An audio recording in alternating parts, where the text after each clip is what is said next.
CC is Satan's vehicle for division. Warn everyone. I have another vessel too. And I'm not talking about Lex.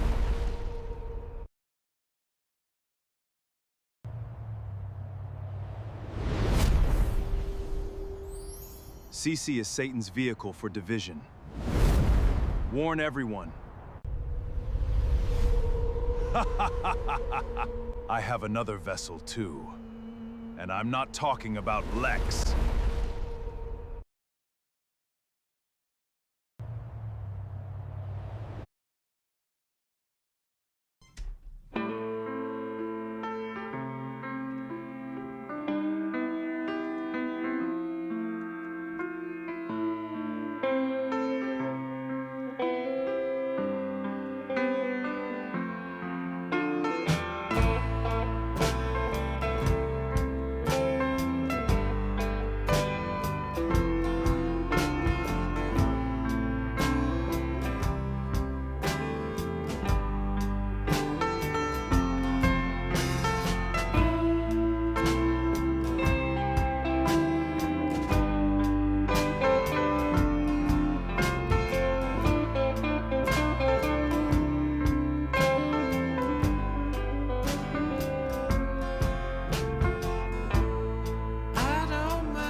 And I don't mind that they said you've been thinner. And I don't mind that he can't seem to forget you.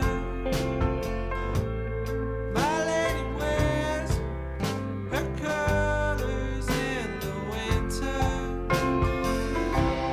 And I don't mind the passing river. And I don't get cold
right. Where do I want to go? I want to go to the bench was up last night. Now, for some of you who remember my live stream I made last night, and I have to edit the beginning of that video out, but that's why it's not available.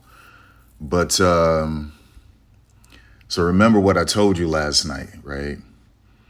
And I said how that she only cheered her teammates on at the very beginning of the game when Kelsey made a three and someone else made a three, and she was done. And then you don't see her cheer her teammates on until Bree Hall makes a three, and then Van Sluten makes her first shot.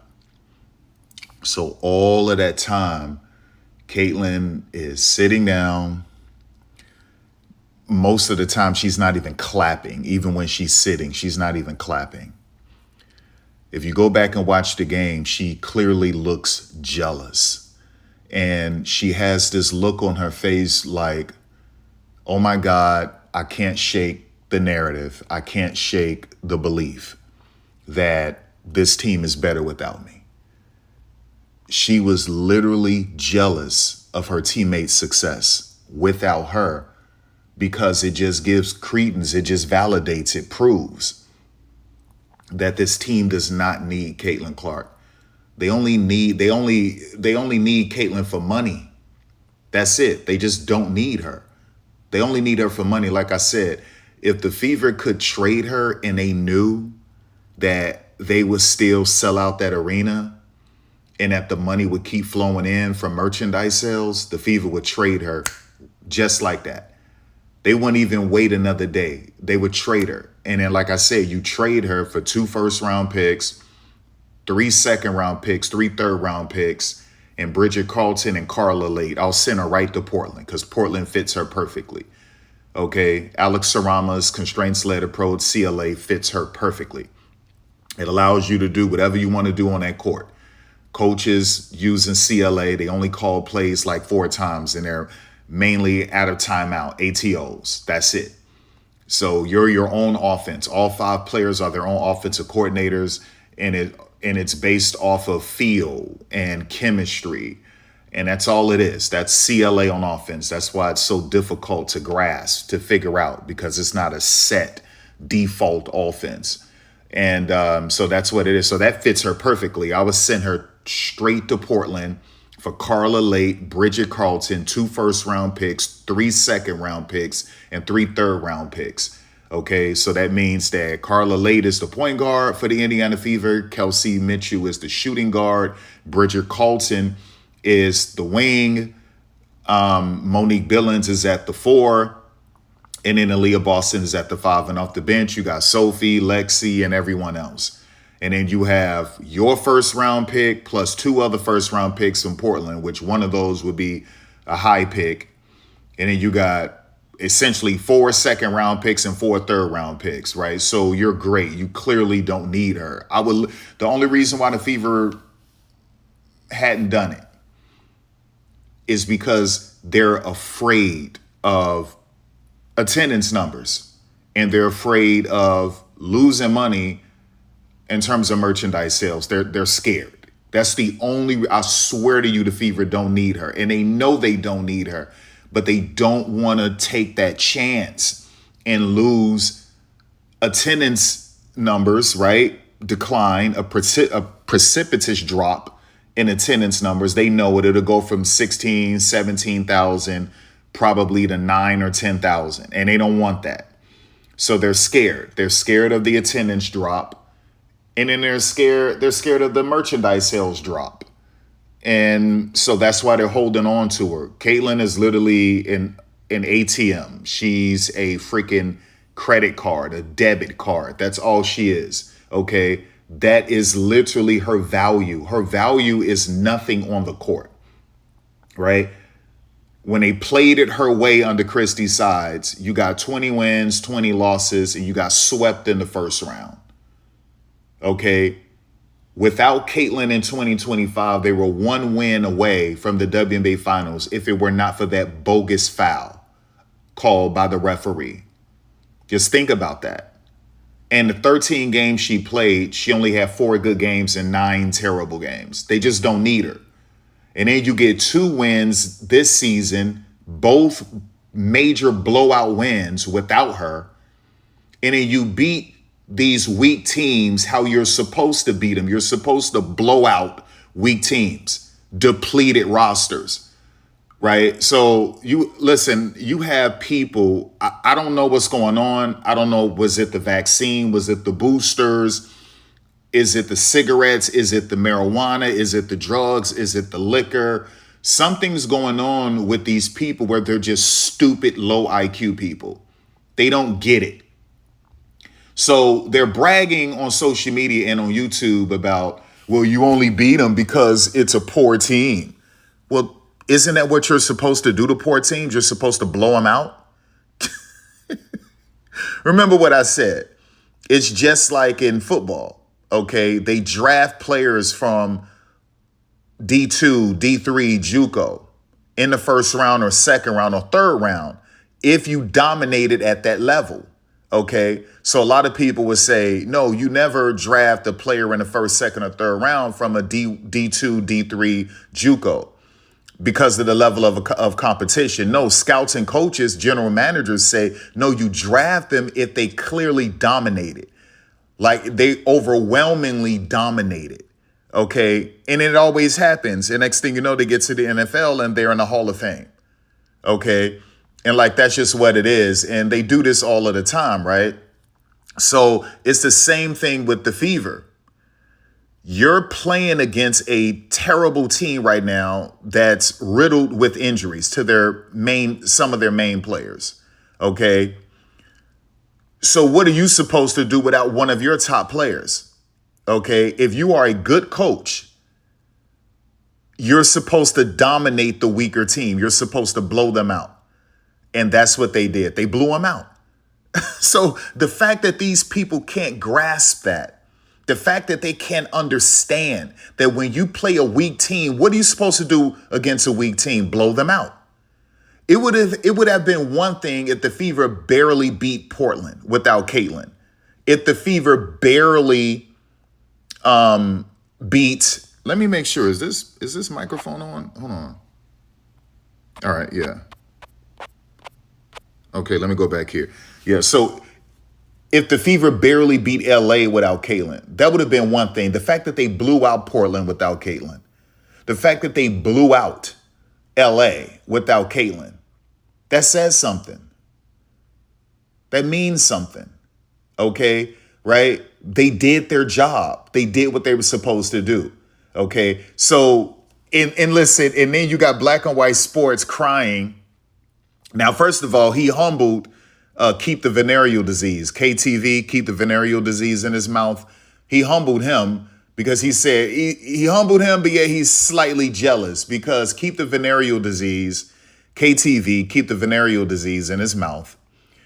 He made a video lying, saying that no one showed up to the game, and he's showing them like 5 minutes before the jump ball. And then later on, those seats got filled. It happens all of the time. It happens in every NFL stadium, every NBA arena, WNBA arena, right? It's a Saturday or whatever, and fans start coming in a little bit later, and those empty seats are filled. And that's what happened in the game, all right? And the Fever attendance numbers was 16,018. So the arena seats 17,200 something. They brought in 16,000 fans last night. So when he sold the Indiana Fever, what I'm not even going to call them Fever fans. What he did was that he sold the Caitlin Clark fans something that just wasn't true. Okay, and he knew that they would eat it up because they're just a bunch of haters, and they were hoping that the Fever would suck. They wanted the Fever to lose. They wanted poor attendance, and they didn't get that. They got great attendance, over 16,000. They got a blowout win. And so now, Black and White Sports is sort of jealous of his views. So he got 145,000 views off of that lie. He sold these stupid Caitlin Clark fans who were praying for the Fever's downfall. And God said, no, I'm about to embarrass you. 16,000 plus and a blowout win without her. And now you look stupid because your voice means nothing. You're irrelevant, people. You just don't matter. You are a little small, tiny whisper 1,000 miles away. You don't matter. Because if you mattered, it would have only been 10,000 fans there last night and not 16,000 in a 17,000 capacity arena. You look like idiots. You just don't matter. So they're delusional. Somehow they think that their average in viewers, which is probably 30,000 viewers, they think that that's over 300 million. I mean, the United States of America population is over 300 million. So in their tiny world, they think that, oh my gosh, my average of views is 30,000 or 40,000. That's the entire United States. These people are stupid, right? So there are millions of people who have no clue, thousands of people who have no clue who these dudes are. They don't watch them on YouTube. They don't follow them on social media. They don't know who Ben Daniels is. They don't know who any of these people are. They just don't know these people. They never heard of them in their lives. So they're showing up to these games, right? Because they're not petulant, immature, callow, juvenile dweebs. They're just not those type of, they're not idiots. They're not playing 9th grade games. Really, this is some 7th grade stuff. They're just not doing it. So they're showing up to the game, supporting these other women because they fell in love with these other women in 2024. They started to fall in love with some of these women in 2024. They fell in love with them in 2025 when Caitlin was missing, right? And so they're not going anywhere. And now these same people have fallen in love with women's basketball. And so Black and White Sports is saying, I'm not going to blow smoke up your ASS and tell you that these fans didn't show up. And so he's sort of getting at keep the venereal disease, KTV.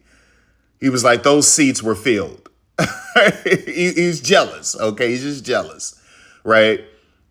So, but then he says, well, the real test is the ratings. And so he was like, if that game gets less than 1.5 million, then the boycott worked. Since when is getting less than 1.5 million bad? So if that game gets 1 million, he's like, yes, the boycott worked because the Fever had a game this year where they got over 2 million. Yeah, but the Fever has other games this year. They have other games this year where they got 1 million or under 2 million or under 1.4 million with Caitlin on the court. So is that an L? Is that a loss? Is that a boycott too?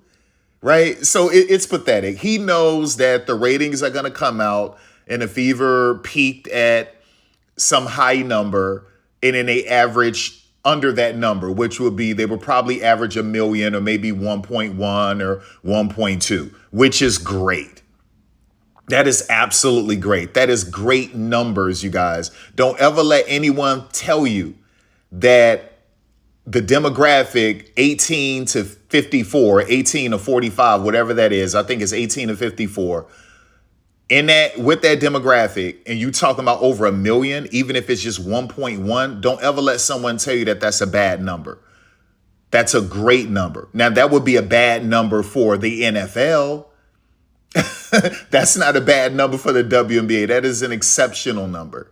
Okay, so the boycott didn't work. Anytime you're averaging over 1 million, the boycott didn't work, right? Who was telling you to boycott? People on YouTube and on Twitter. And no one cares about these people outside of their other little Caitlin Clark hater, right? These Caitlin Clark worshipers who are a bunch of haters and juveniles, right? Over 300 million Americans, and these people think that all 300 plus million Americans watch their channels or follow them on social media. Come on, stop it. And that's why 16,000 showed up last night. And that's why the ratings will be well over 1 million. You look like idiots. It just didn't work. It didn't work, right? And Caitlin is jealous of her own teammate's success without her, and I'll prove it to you. So let's go here. Bench last night. Harris eyes down. Hold up. Let me get the quality right. Let's back that up. So what I want you to do is, what if I did it, Lana? That's a little bit too small. All right. So what I want you to do is I want you to look at Caitlin, right? So let me blow this up. You see Caitlin right there in that jumpsuit? You see that? That's Caitlin. So just pay attention to Caitlin, okay? The action is at the bottom, so the action is down here. Maybe I should do it in landscape. Right. So pay attention to Caitlin Clark. Pay attention to her. She is not going to cheer her teammates. She cheered just one time when Bree Hall scored, and she cheered when Van Sluten scored. And the only other time she stood up and cheered was when the game first started and Kelsey Mitchell hit that three and someone else hit a shot. Okay, so just pay close attention. Right? Let's go. Harris eyes down floor, up ahead, it's Billings, outside, Hall, the bench raises up, it's good! Happy birthday, Bree Hall! Connect Mitchell, another rebound, she's pushing the pace. Retreats, step back three, it's good! Kelsey Mitchell with a big one. Mo Billings also said that she built a good relationship with Caitlin Clark and Steph White in USA camp. It's Cunningham as well, logo area in the paint. Harris from up top. It's heating up here in Indiana. The fever for the Sparks. They're inbounding off of made shots as Billings cuts back door. Look at the leather fly for the fever. Mitchell pours it in from outside. Harris eyes down floor, up ahead, it's Billings, outside, Hall, the bench raises up, it's good! Happy birthday, Bree Hall! So I told you, didn't I tell you? That was the only time she stood up twice towards the end of the game, right? That was for Bree Hall and Van Sluten. When the game first started, she stood up, I think, for Kelsey Mitchell's first shot and someone else's first shot. And then she set for the rest of the game. And that was it. That's all you got. And she didn't clap most of the highlights. If you go back and watch the game, she never clapped. They zoomed in on her face and she looked jealous as hell. Jealous as hell, y'all. Like, that's what it is. Like, that's what it is. So this chick is so freaking ninth grade. It's pathetic. It is so pathetic. So what I want to do is I want to blow it up. I want to blow it up and just pay attention to her, right? She's going to cheer for Bree Hall, and that's it. So let's play that. Let's bring that back. So yeah, she'll cheer for Bree Hall. Damn, baby, come on, bro. All right, let me do this. All right, so let me blow this up. Pay attention, pay attention, pay attention. Harris eyes down floor, up ahead, it's Billings, outside, Hall, the bench raises up, it's good! Happy birthday, Bree Hall! Connect Mitchell, another rebound, she's pushing the pace. Retreats, step back three, it's good! Kelsey Mitchell with a big one. Mo Billings also said that she built a good relationship with Caitlin Clark and Steph White in USA camp. It's Cunningham as well, logo area in the paint. Harris from up top. It's heating up here in Indiana. The fever for the Sparks. They're inbounding off of made shots as Billings cuts back door. Look at the leather fly for the fever. Mitchell pours it in from outside. Harris eyes down floor, up ahead, it's Billings, outside, Hall, the bench raises up, it's good! Happy birthday, Bree Hall! I told you, man, that chick is so freaking jealous, man. She is so jealous. And it's crazy. It's just wild to me. It's just wild to me. But like, I do want to say how she completely quit. Like, she completely quit on her team. She completely quit on her team, y'all. She quit. She 1000% quit. Pure and simple. She quit. And she quit last season. She quit on them last season to protect her brand. Okay, she quit on them last season to protect her brand. Out of sight, out of mind. You would forget that she was 27.9% from deep. You would forget that she was 35% from the field. You would forget that she was averaging 5.3 turnovers a game.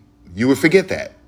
And she'll come back this season and it was out of sight, out of mind. You completely forgot. And she could sell shoes and jerseys and other things. And she could make a commercial saying, hey, Caitlin, can you hit it from there? Can you make it from there? Hey, Caitlin, what about from here? What about from there? And you would forget that she couldn't do that last year, right? And so like that, she had to protect her brand. She quit. She completely quit. And Amber Cox said that she's perfectly fine after the All-Star break. She's fine. Our only concern is her conditioning. That was it. So it doesn't take you that long for you to get yourself in good enough conditioning to play 15 minutes a game. Just 15 measly minutes, right? No, she quit, man. Out of sight, out of mind. You will forget how terrible she was last season. Pure and simple. And that's what it was. She quit just like Angel Reese quit. Angel Reese quit on the Chicago Sky because she's a selfish, immature, just devious chick. She quit, right? She didn't want to accept disciplinary action. And she was like, oh yeah, you're gonna sit me in the first half of the game to discipline me? Do you know who I am? I'm not gonna play in the second half and say my back is hurting. So we got two chicks claiming back injuries. Last year, Angel Reese was faking back injuries and jumping up and down every time a player scored so she could show off her designer that she was getting paid to wear. So she quit on the team multiple games because she got paid a lot of money to wear a designer on the sideline. And I proved that to you by showing you how designer companies would pay athletes to sit out games. You know, sometimes they'll give them $85,000 or more. And sometimes they'll pay them in money and merchandise. And so in different ways too. And like that. So I proved that to you guys. If you sit out, they pay you more than just a tunnel fit. Tunnel fit, you can get $35,000. Okay. Depending on the caliber athlete you are. If you sit out a game, they'll give you $85,000. I proved that last season to you. And so that's why you saw Angel Reese faking injuries, sitting out games.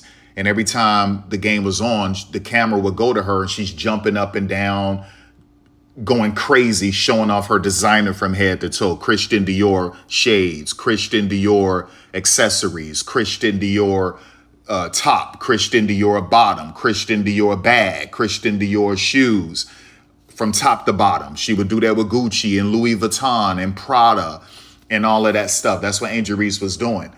And so just a selfish player. And then we saw some of that on display last night. Instead of her, you know, black women are under attack in this league and out of this league. You even got black women attacking black women like Sage Steele. And so that's what it is. And so the fact that you didn't want to make amends. Okay.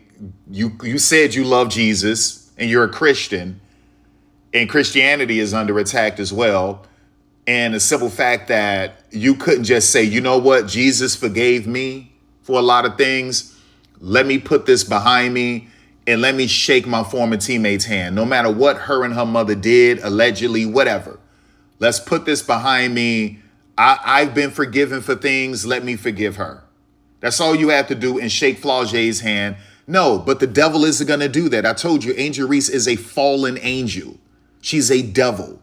And she was put out. She did that. The devil did that yesterday to distract you from the fact that black women are under attack.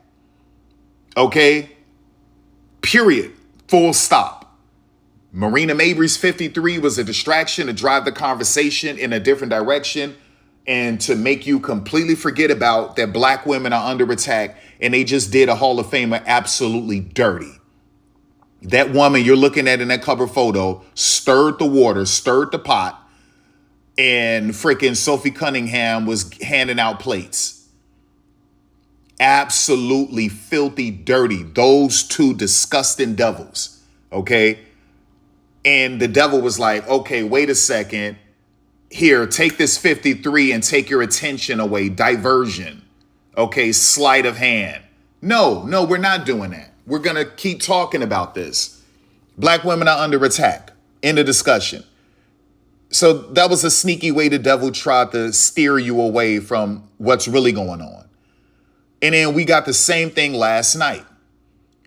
Black women attacking black women take your attention away from what really matters and what really counts, right? That's the devil used Angel Reese to take your attention away from that woman stirring trouble, causing trouble, hating on her own team's success. She is a vessel for division and confusion and chaos, okay? Period. Take your attention away from that and focus on this black chick stiff-arming another black chick. And let's just talk about that real quick. No. I'm not going to let you do that, right? Angel is who Angel Reese is. She is a horrible human being. And I told y'all that from day one. She's a terrible person, Angel Reese.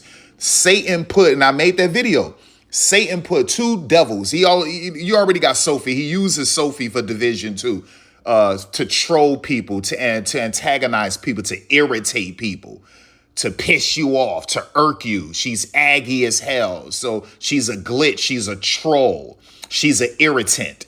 Okay. And so that's why Sophie is a thorn that Satan uses to just irritate people and piss people off, to get underneath your skin, right? She's a troll. So, but those two women he put in his league. Now, all success isn't good success. All money isn't good money. All growth isn't good growth. All attention isn't good attention when it's coming from the devil. He put two flat out vehicles that he uses in this league, Angel Reese and Caitlin Clark, and they're both two horrible people. And just because you have a foundation and you build a basketball court and you hand out turkeys and book bags, I don't give a damn, because the mafia did the same thing. Gangsters did the same thing. Jeffrey Epstein and Ghislaine Maxwell were known as some of the most philanthropic people on earth, and they were raping and murdering kids and women. Okay, so don't give me this foundation garbage, because the mafia did the same damn thing. Hell, Pablo Escobar built apartments and homes for the poor and gave them money. Don't play with me, right? So what you witnessed last night was a distraction. That was a 1,000% distraction. That's what you witnessed last night from Angel Reese, right?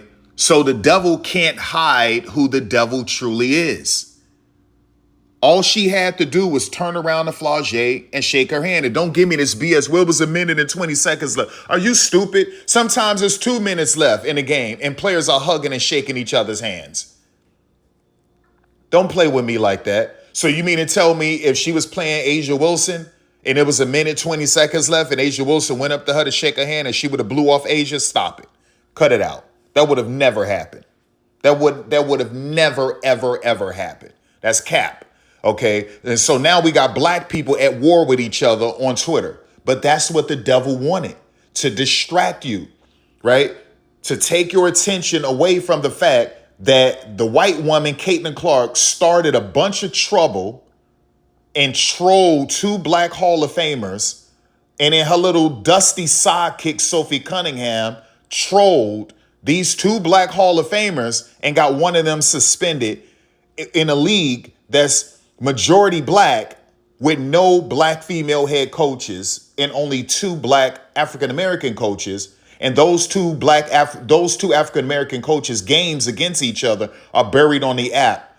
And not one of those games are nationally televised, which will bring the national conversation around a dearth of African-American coaches in the WNBA, especially the fact that there aren't any black female coaches. And Kathy Engelbert will be on the hot seat. She would be heavily scrutinized. That's the real subject. That's the real topic of discussion. That's what really needs to be addressed. Okay. And so now, it worked. It worked. Took your attention away from this chick. And when you watch this highlight, you have to remember, I want you to pay attention. That goofy chick, Caitlin Clark, only supported her teammates a few times. Only supported her teammates a few times in this game. When the game first started, and then when Grace Van Slooten and Bree Hall made their shots. And she sat down the rest of the game. Most of the time, she wasn't even clapping.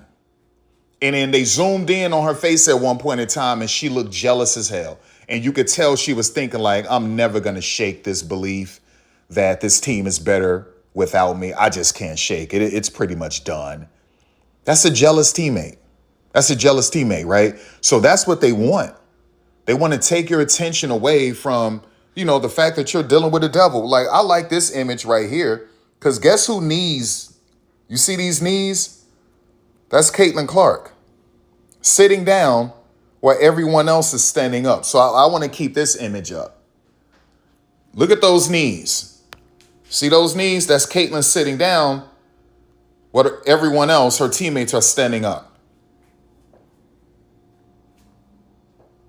Okay? Jealous. Jealous. She can't shake it. She can't shake it. But that's what the devil wanted. Okay? The devil wants your attention away from that. Okay? Away from the fact that you got a devil in this league who's bringing eyes to this league and money to this league, but that's called flatteries. That's called fragrance.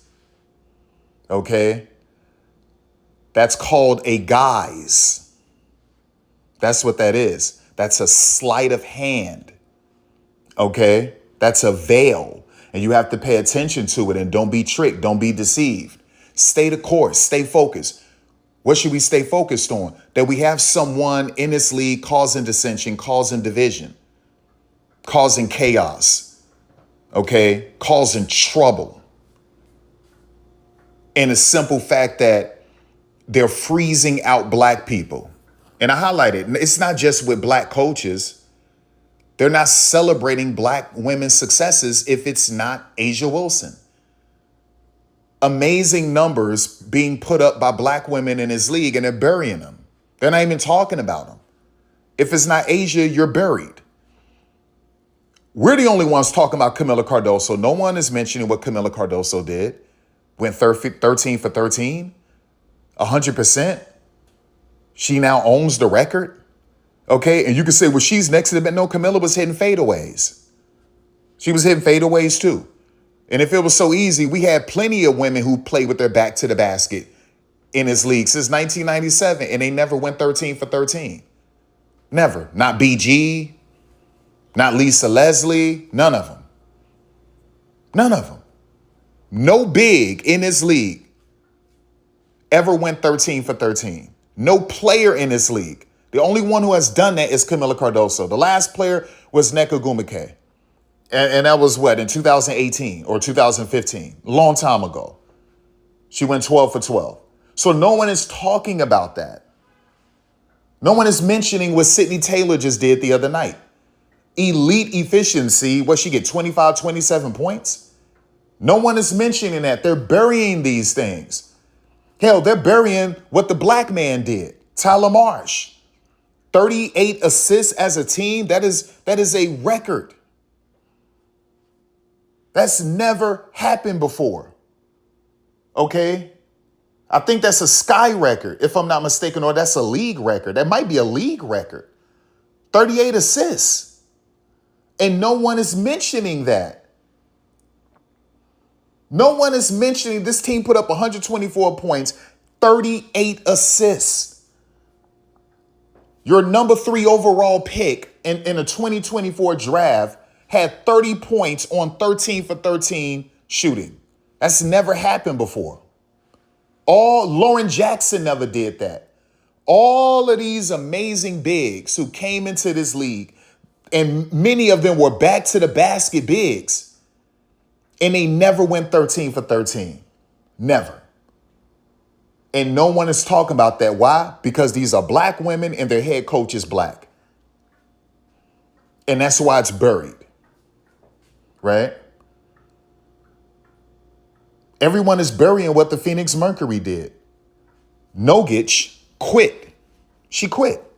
She quit on the Phoenix Mercury to go play in Russia. Okay? Sammy Whitcomb is stealing money from the Phoenix Mercury. She's stealing money. She's getting paid over $1.4 million. She signed a 2-year deal. She's making $730,000+ per year. And they're saying, oh, she's having knee problems. Why? Because she keeps playing overseas, and it's never been about health. It's always been about money, because Sammy Whitcomb had signed a deal to play in the WNBA again. And the WNBA only pays their top players anywhere from $120,000 to $220,000. That's it. So let me get this straight. So that means next season, you're going to come back to the Phoenix Mercury with more attrition. That's why I said the WNBA shouldn't have capitulated. They should have made sure in that CBA that there was a clause for exclusivity. So Sammy Whitcomb is stealing money from them. And then she's going to come back next season stealing more money because she won't be healthy next season, because she signed a 2-year contract to play in Australia where they pay you less than the veteran minimum. The most they could ever give you is $220,000. The top tier players, that's the most. Do you know the veteran minimum under this new CBA is $271,000? So let me get this straight. So next season in 2027, you're going to come back to the Mercury with a bum knee. Stealing money for them like you're stealing money from the Mercury this season. So Nogic quit. Even after she praised the facilities, the training facilities and the arena and the beautiful city and the charter flights, Nogic just praising it all, you decided to quit and go to Russia. So Nogic quit on them. Stop messing with these international players. Vet them before you sign them. Thoroughly vet them. So that chick quit, Nogic. Sammy Whitcomb is stealing money. Akua Makani isn't healthy enough to play right now, so they just got multiple bodies out. Oh, and by the way, that black woman, Alyssa Thomas, was wrongfully suspended. And that troll, the W, Sophie, and Caitlyn are responsible. Right? I mean, this goofy chick literally flopped on the floor. Flopped. She wasn't tripped. She didn't trip over her own foot. This chick flopped on the floor. Flop. And she didn't even want to do a jump ball. As soon as she saw Dawana and Alyssa going for that ball, she threw it away. She didn't even want to hold on to it for a jump ball because she was scared as hell. What you saw from Caitlyn was a woman who throws stones and hides her hands. They're really punks. And she was frightened and scared, y'all. She was scared because you're running your mouth talking reckless, talking sloppy and loose, talking buff. And now these two black women that you were just hating on, and one of them you called a bitch, the other one you tried to walk down after you illegally hooked her arm violently. And now they're standing over you about to attack you to get that basketball. And you said no. And then the whole time she's scared. She's afraid. And she was even flopping on the floor. She was flopping on the floor. That's what you saw. Those are... It reminds me of those videos of these dogs barking at each other, and then you pull back the gate and then they start barking. They look at the owner crazy like, damn, dog, like you was really going to let us fight?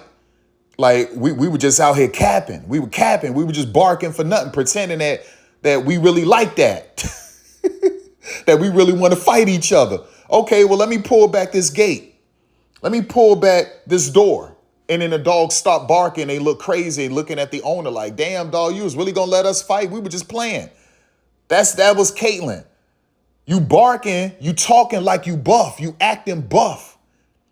And here come a jump ball situation. You throw it away. You don't want no problems. You don't want no damage. And then you on the floor squirming and flopping on the floor looking scared as hell. Right? So what we saw was when Twitter fingers meets reality, meets the real world. That's what we saw.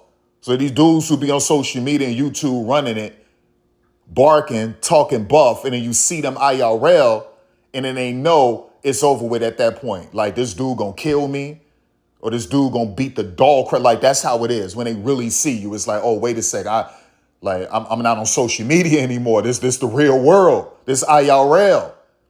And what you saw was someone who was on the floor with, like, realizing that it was an IRL moment. It was an IRL moment. No more Twitter fingers, no more barking, No more capping and faking. It's a real moment now. And she threw that ball away quick as hell. She wanted no jump ball situation. She wanted no jump ball situation. She didn't want to hold on to that ball a nanosecond longer. That's what you saw. That's a punk. And then she was jealous for her teammates last night. She was jealous. Jealous of her teammates last night. Literally only celebrated when the game first started, first couple shots, and then stood up again once Bree Hall and Van Sluten made their shot. Everything else, she's sitting down. You'll see her clapping every now and again or making a 3 gesture, and then sometimes she's not doing anything after a big shot, a big layup. I mean, she's not doing anything. No three symbol, no nothing. Just looking jealous and pissed.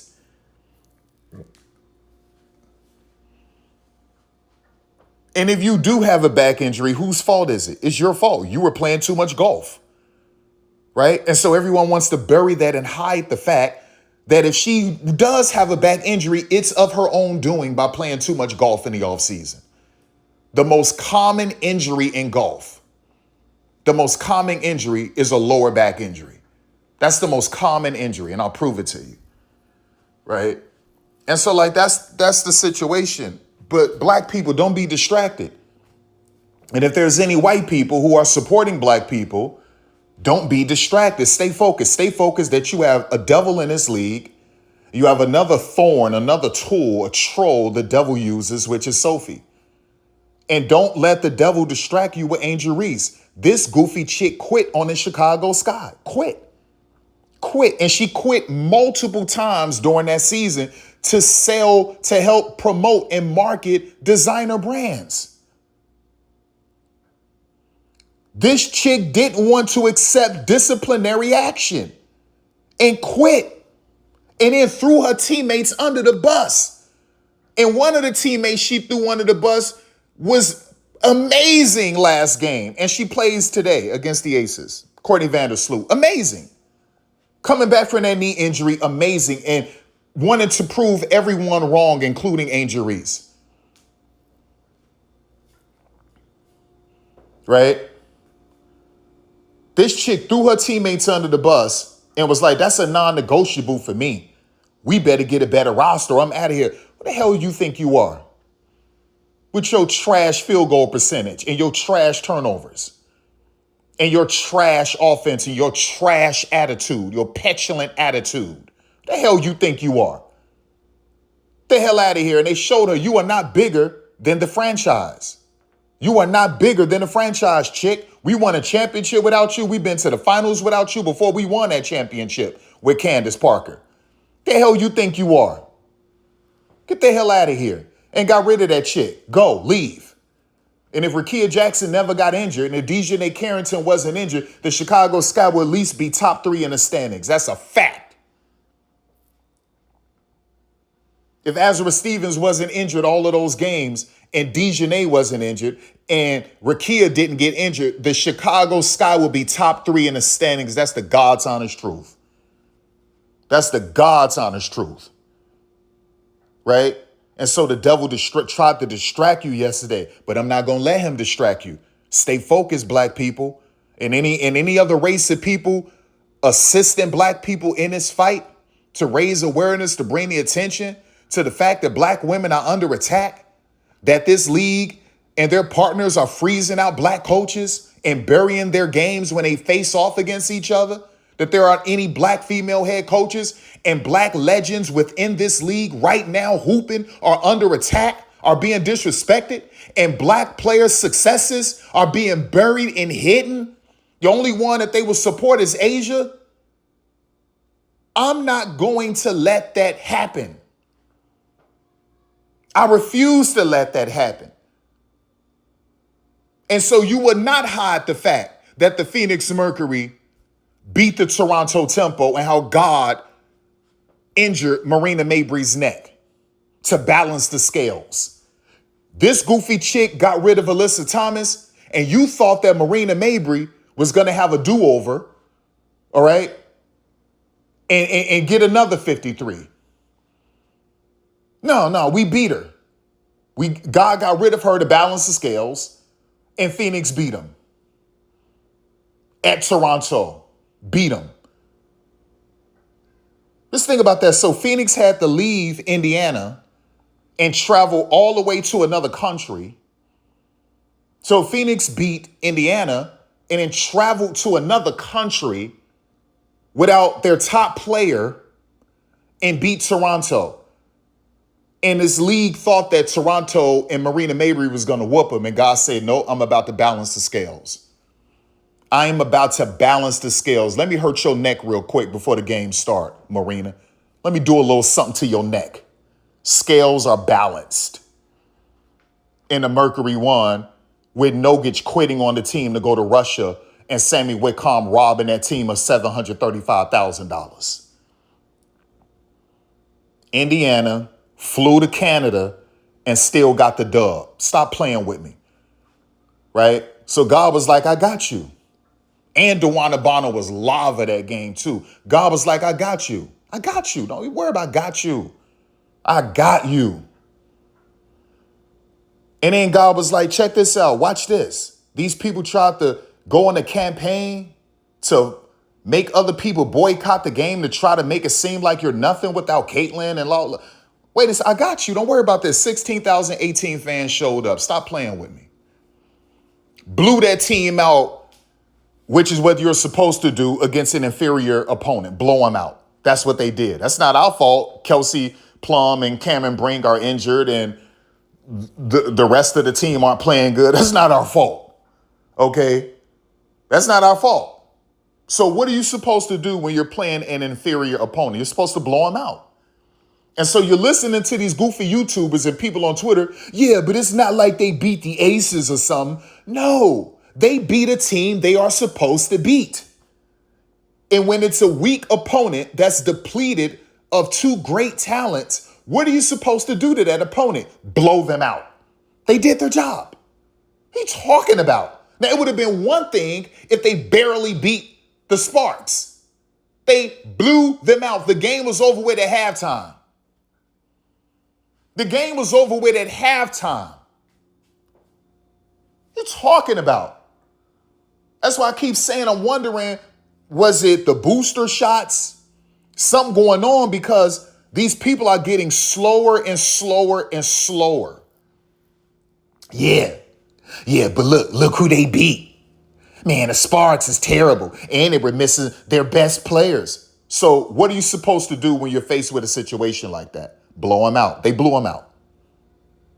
You see how slow these people are? These people are slow. And I'm telling you, it had to have been the booster shot. Something going on. How could you not grasp that? How could you not understand that?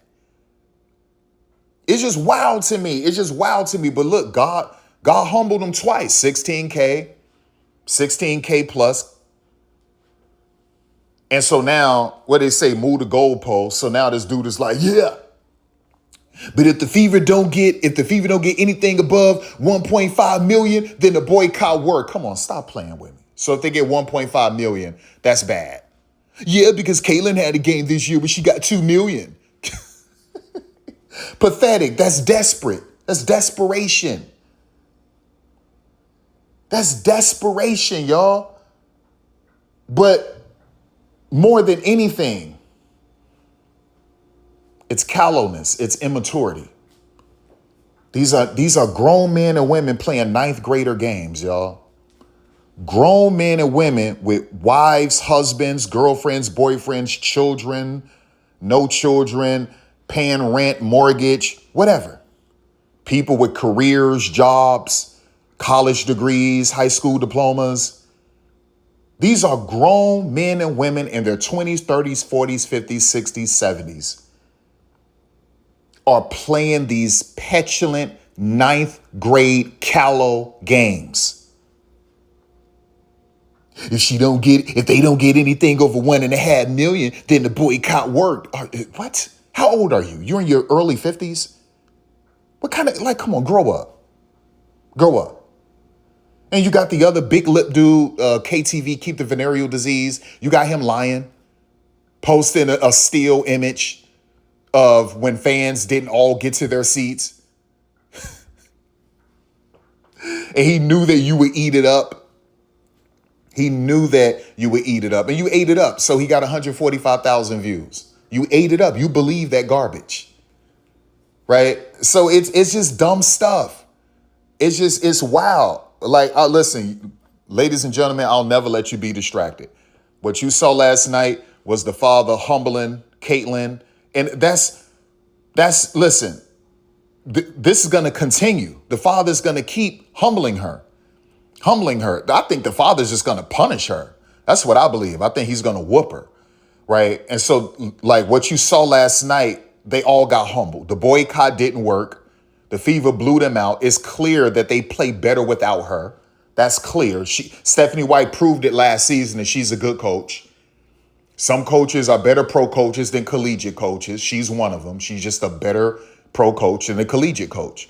If you didn't believe her to be a good coach, if you didn't believe that she was a good coach because the Indiana Fever was pretty much loaded, her first stint with the Fever, and you placed an asterisk next to that, okay, you could say, well, that's fair. That's fair. She took over Lynn Dunn's team. It was already pretty much loaded. That's fair. They went to the finals. Okay, that's fair. Asterisk, that's fair. You know what? Connecticut, they essentially have 4 Hall of Famers on one team. Let me place an asterisk next to that. Okay, that's fair too. But you can't question last year with a makeshift roster with multiple players injured. And they were 1 win away from the WNBA finals. And they took that game in overtime. Like, you can't, that proved right there that she's a good coach. That proved it right there. You talking about you're missing Caitlin Clark, Sophie Cunningham, Ari McDonald, Sydney Colson, Chloe Bibby, Damaris Dantes, and I'm probably missing another name. DeWanna Bonner left, and you took that team. Oh, and by the way, Kelsey Mitchell got injured in the final game, and you took that team all the way to the brink of getting to the WNBA finals. That proves she's a good coach. End of discussion. And in 2 games in a row this year, 2 games in a row, but 2 games this year, she blew out her opponent without Caitlin Clark. Blew them out.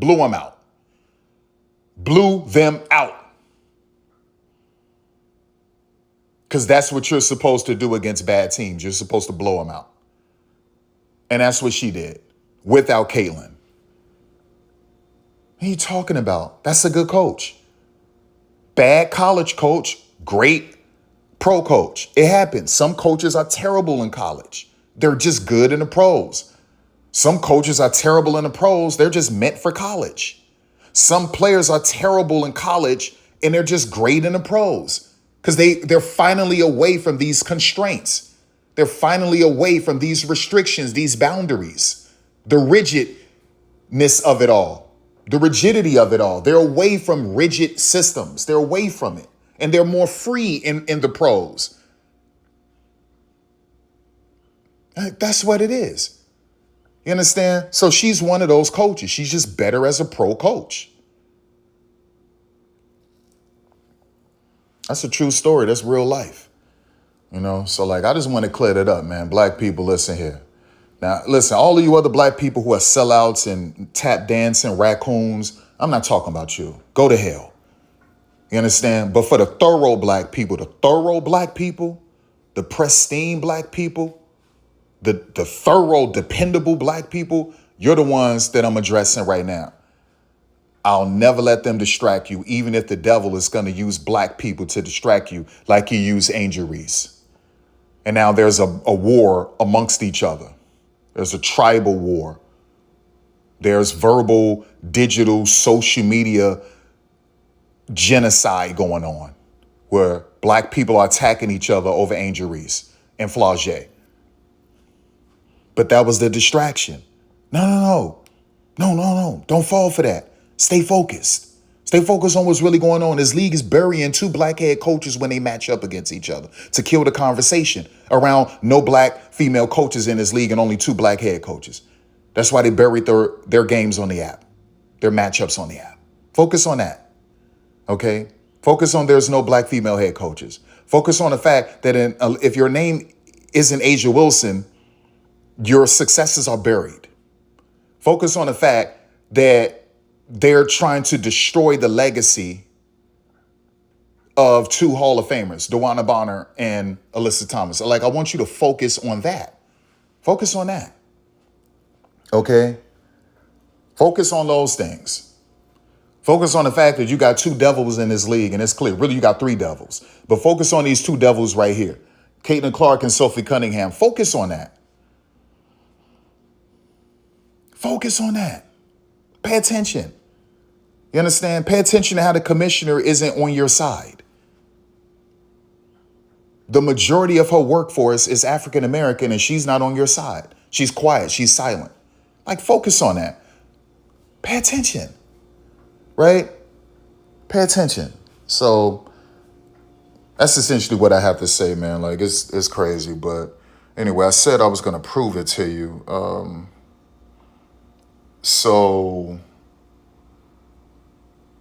Let me see. What do I want to do? What do I want to do? Should we pull up the numbers of the WNBL and how much you get paid in the WNBL? So I could show you how Sammy Whitcomb is robbing the Phoenix Mercury, and how it was never about health, right? Happy birthday. It was never about health. So these women for all of these years kept saying, the only reason why we're playing overseas is to supplement our income because the WNBA don't pay us enough. And we're putting our bodies, our health at risk. And we don't want to put our health at risk. We would prefer to not play year-round basketball, but we have to because we have to supplement our income. So now you're making so much money, you don't need to play year-round basketball, but they're signing contracts with Unrivaled, and Unrivaled pays you less than a veteran minimum. The most Unrivaled can give you is $250,000. The veteran minimum in his league is $271,000. So you got Gabby Williams and other players signing deals with Unrivaled. Why? You don't need that. You're making so much money right now.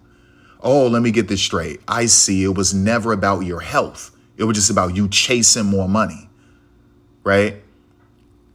You understand? Some of these women are still signing contracts overseas.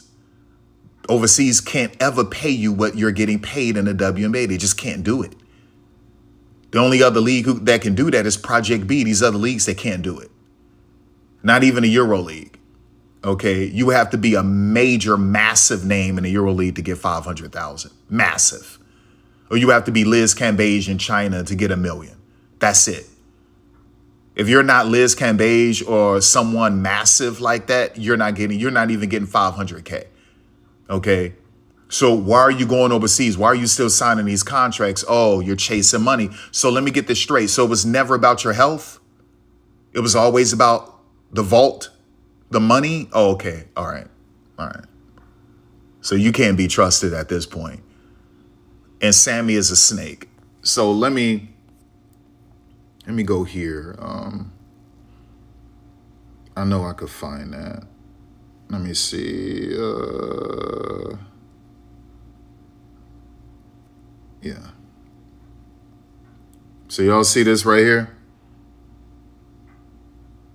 Look, Sammy Whitcomb is making $735,000. She signed a 2-year, $1.435 million fully guaranteed contract.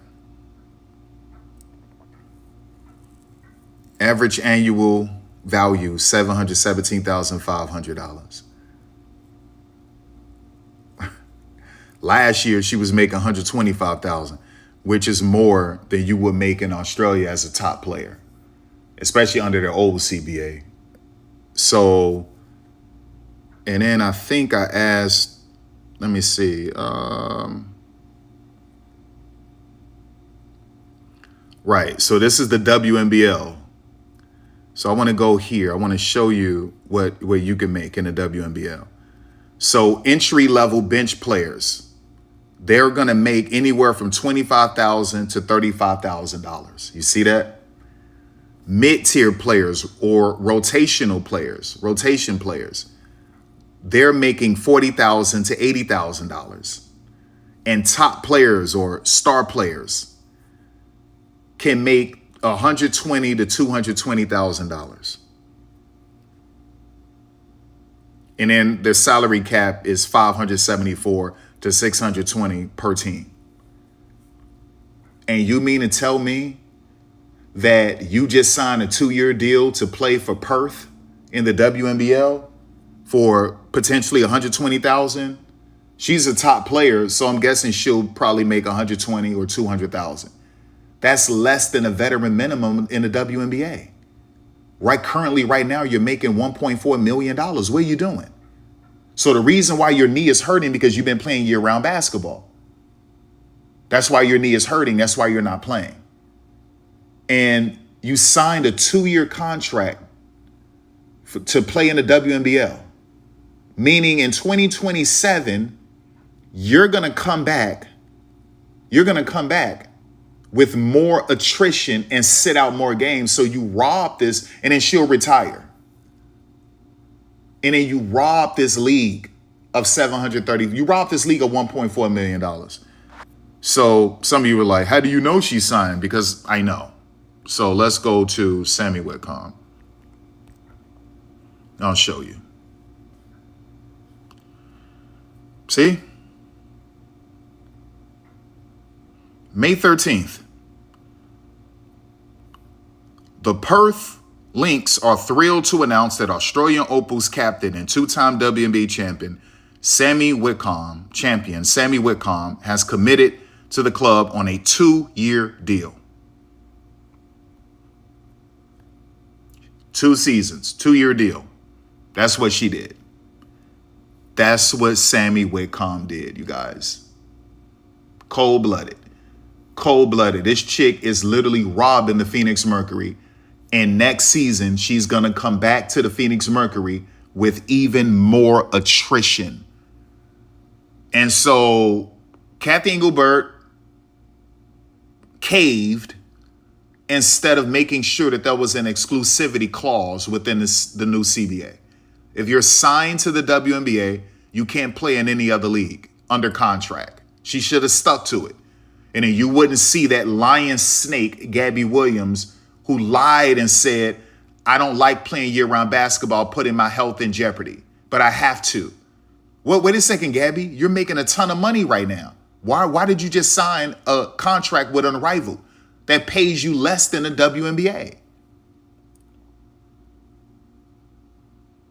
Right? Because it was never about your health. It was always about money. Okay? So like you're dealing with snakes here. In the WNBA, they're stuck in his contract. They're stuck. It should have been an exclusivity clause, and now they're stuck, man. It's disgusting. It's disgusting to see. Now, I understand Project B. If you're like, you signed a contract, I totally get it because the base salary is $2 million.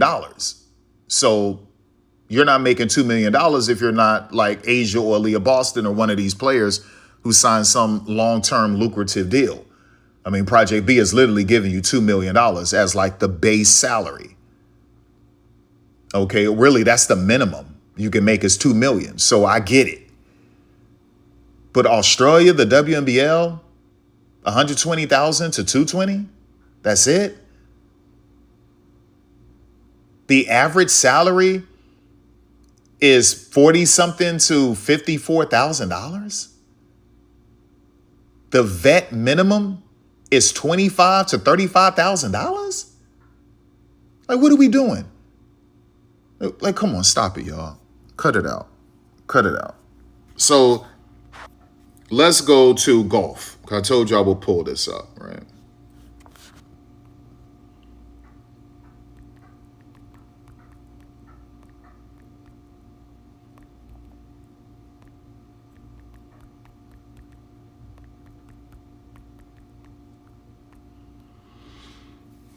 She played a lot of golf in the offseason.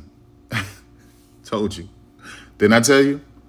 Yes, lower back injuries and pain are among the most common issues in golf, affecting both amateurs and professionals.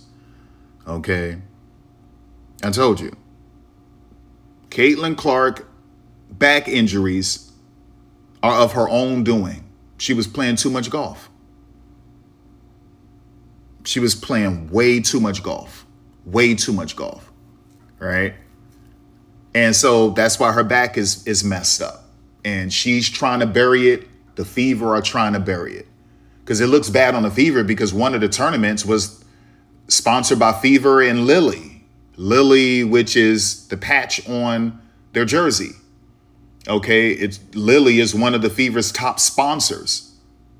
So Lily hosted a golf tournament on top of Caitlin playing in the LPGA with Donald Trump's granddaughter or something, and just other golf stuff she was doing.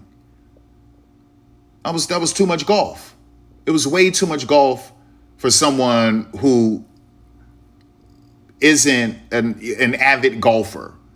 She just started to pick it up last season and now this off season. Now, we've known she's played golf before, but she was really trying to get it going last season and this past off season. Okay, so it's not like she's Grace Berger. With Grace, that's all Grace Berger did was play golf. Like, she's not Grace Berger. Okay, and so therein lies the problem. Therein lies the problem. This chick back is injured because she played too much golf. So it's the same thing with Chloe Peterson when she reported that Caitlin Clark entered training camp last year with a messed up quad. Why? Because she was abusing leg day. They asked Caitlin in college and her rookie year, how do you make those threes from so far away, from so far out? And she said, I don't shoot with my upper body. I shoot with my legs, my lower body. And so this was the first time ever that she was ever able to have 24/7 access to the training facility. She couldn't do that in college. And she took full advantage of it, full advantage. And it was just too much. And so it messed up her quad. That's what happened. Period. She did it to herself. Okay? End of. And so now she did this to herself. Her lower back injuries is because she was playing way too much golf. Way too much golf. She's burying it, trying to, in the Fever, because the Fever look bad because their sponsor, Lily, and the Fever hosted a tournament that she played in. On top of the LPGA stuff she was doing and the other stuff she was doing.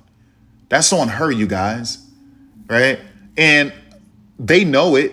These other Twitter spacers, maybe they don't, but I'm calling it out. I've been saying it from day one. That's why she got injured. It's just too much golf.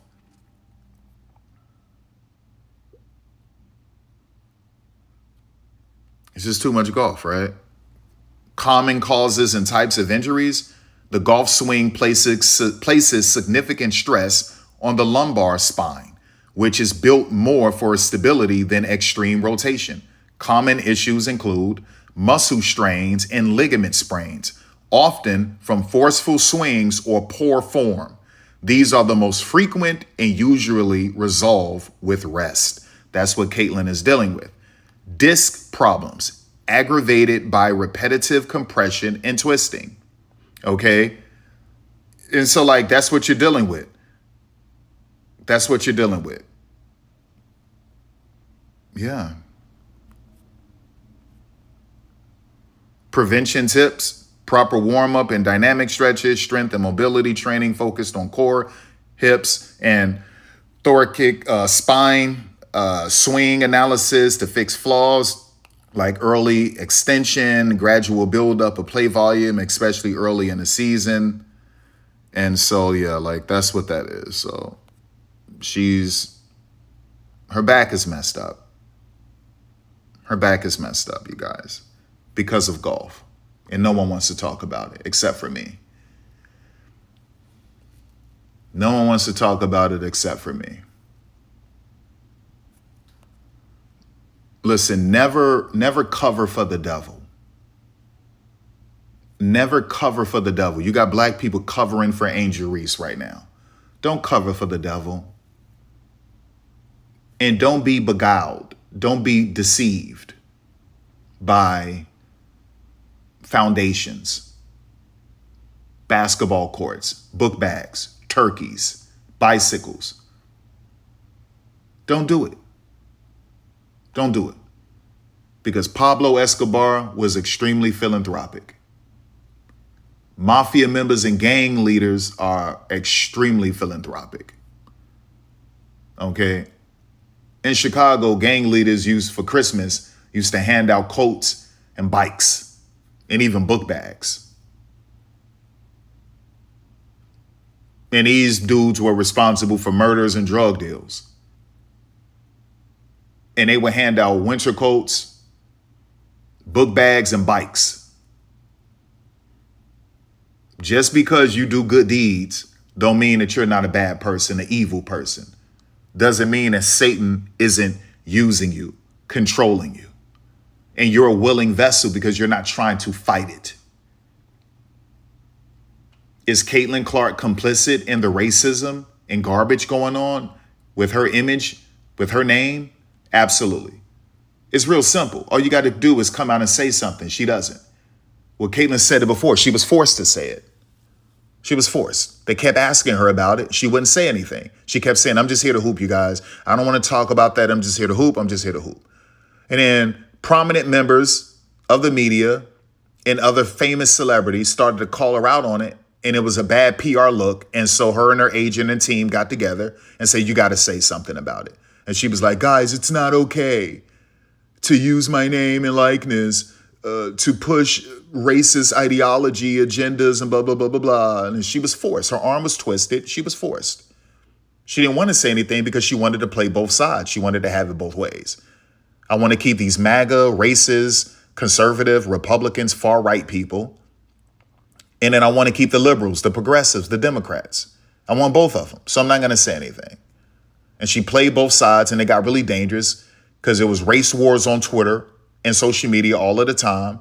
Black athletes are getting death threats. Okay. And it was spiraling completely out of control. And she was finally forced to say something only because prominent members spoke up about it. And she was forced to. Otherwise, she would have kept saying what she was saying before. Guys, I don't want to talk about that. I'm just here to hoop. Listen, my job is to just hoop. I just want to hoop. No, you tried to have it both ways. That's why she wouldn't come out and formally endorse anyone for president.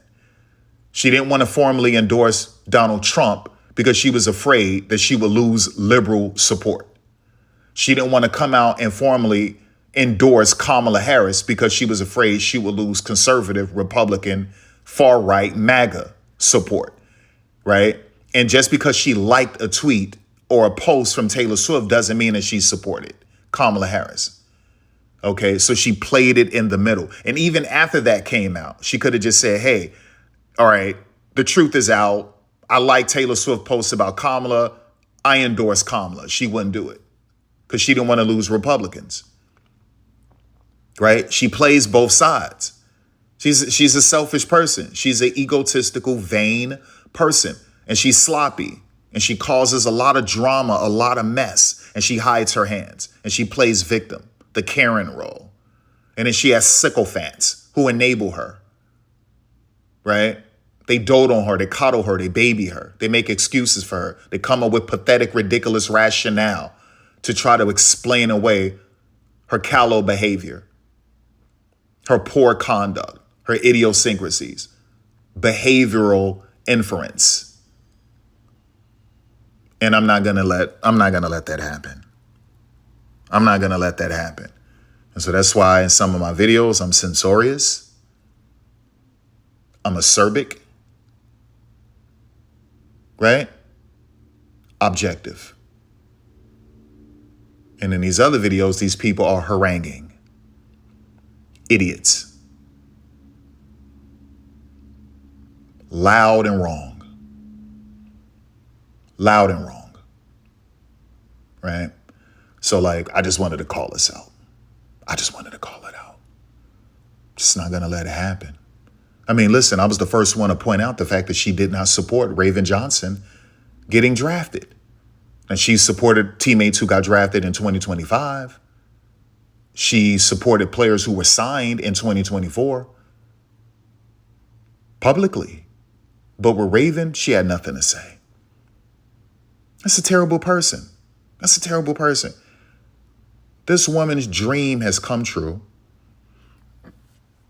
And you couldn't even like a post. You couldn't retweet, repost, put it, say congratulations in your IG story, jump in the comments and say congratulate. Just nothing. Nothing. And then just let people spread rumors or innuendo about Raven, and Raven sort of blew her off, curbed her, and she could have came out and just say, no, hey guys, I wasn't ignoring Raven. And Raven wasn't ignoring me. That's my bad. I should have said something. And no, she let it go on, right? It's like Asia Wilson let Sabrina Ionescu be bullied, even though Asia had that shoe deal 3 years ago. And I pointed that out. So my tweet went viral. I pointed that out. She had that deal 3 years ago. They were just going through different prototypes. But she allowed Sabrina to get verbally abused, attacked on social media because she's a terrible person, okay? Caitlyn allowed that negativity towards Black people to metastasize until it was expedient for her, right? It got dangerous, a PR move. She had to say something once her arm was twisted. She's a terrible person. Terrible person, okay? With Raven Johnson, terrible. Terrible. That's a terrible person, man. And so you just got to call it out. And then you're dealing with a clout chaser, a grifter, a thirsty chick, a pick-me, Sophie Cunningham, a little troll the devil uses, who now has gotten her most views ever off of hurting Black women, getting a Black woman suspended.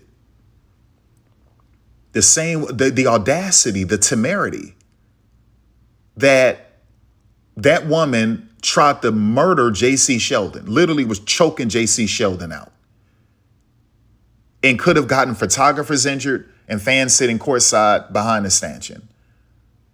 Literally was holding her down by her hair, and the other arm was choking her out. Choking her out, y'all. And you got a flagrant 2 and ejected, but you didn't get suspended. Sophie should have gotten suspended for something like that. I would have suspended her for the rest of the year because you were choking her out. I would have got her out of here for the rest of the year. And perhaps she wouldn't even have that injury. She wouldn't even gotten that injury if you just got her out for the rest of the year. I mean, you were choking J.C. Sheldon out, choking her out. And it had nothing to do with Caitlyn. Caitlyn had already been off the court. There was you wanting recompense and decided you were going to hand out your own reprisals because J.C. Sheldon chipped your tooth in a previous game. And you were out for blood. That's literally what happened. And the audacity that you would go on your podcast without mentioning that and throwing these Black women under the bus to get your most views ever. That's literally what she did. Terrible person. That's a terrible person. Okay. And so she's a willing vessel. That was even a point in the game where she had a fake smile on her face. So some of you can go back and watch it. And I actually recorded that game on Hulu. I just don't know when that was, at what point. But Sophie and Caitlyn had the fakest smile on their face when Monique Billings, I think she was at the free throw line or something. And it was, I think Monique was at the free throw line. And they put the camera on Caitlyn and Sophie. And Sophie had the weakest smile on her face. It was, listen, they're jealous.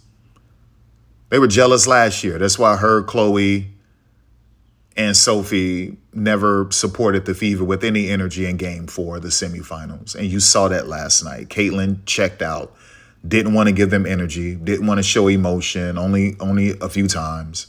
Checked out, jealous. And then Monique Billings is at the free throw line, and the fakest smile of all time was on Sophie's face, completely jealous. Completely jealous, right? Completely jealous. I guess just what it is. It's just what it is, man. Like, that's what you're dealing with. And so when you have these wannabe bullies and mean girls, these horrible people on your team, you gotta expose them, and you gotta get rid of the rot. So trade Caitlin for a huge haul. Trade her for a huge haul, man. 2 first-rounders. Trade her to Portland. I would trade her to Portland. I would flat out trade her to Portland. Portland doesn't necessarily need her for the attendance numbers because they're pretty good with attendance, but they can definitely use her extra numbers and whatever she'll bring them on the road. Send her to Portland. I want Carla Late, Bridget Carlton. Okay? I want Carla Late, Bridget Carlton, 2 first-rounders, 3 second-rounders, 3 third-round picks. That's what I want. That's what I want. That's what I'm looking for. That's what I'm asking for. It's really simple. It's really simple. So, yeah.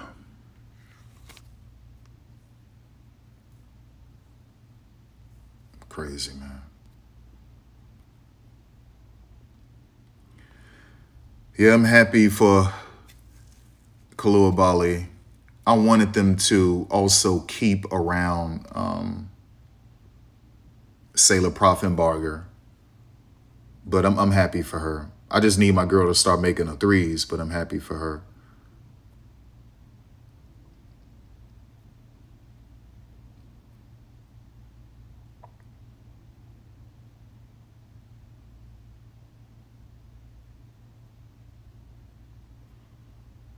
Yeah. Crazy.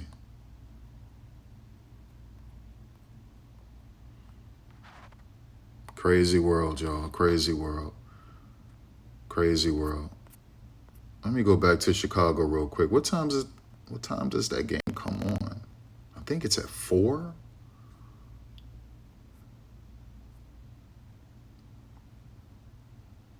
Yeah, it's at 4 o'clock.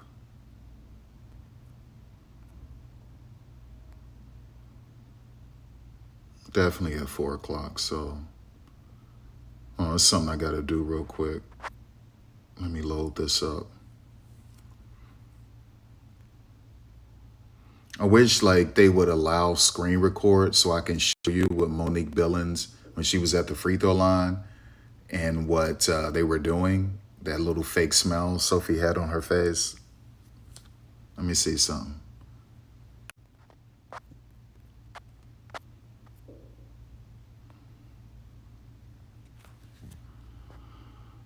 All right.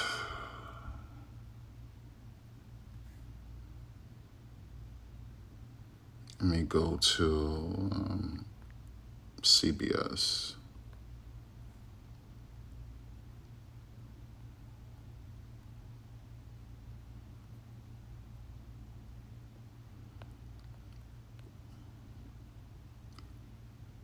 Okay, yeah, at 4 o'clock. Wait a second. So we have a game at 2.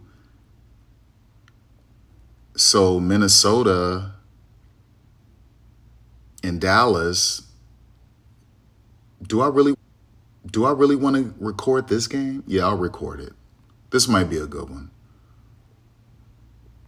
So I'll record that one, and obviously record this one and add that. And I do want to, okay, so this is coming on in 1 minute. So I am recording that, the tip-off show. But let me go to my stuff real quick, because I know, let me go to sports. So this is it yesterday. The problem is that they won't let me screen record, which sucks. That sucks, right? got Larry's giant subs. They won't let me screen record. You know, because I want to show you that little fake smile Sophie had on her face. Yeah, so they won't let it happen. That sucks. Don't miss. That sucks. Damn. Anyway, you guys, like, that's essentially what that is. So, yeah, we move past that.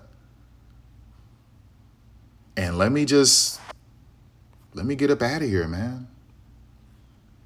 Let me get up out of here. Let's bring that back. Let's bring that back.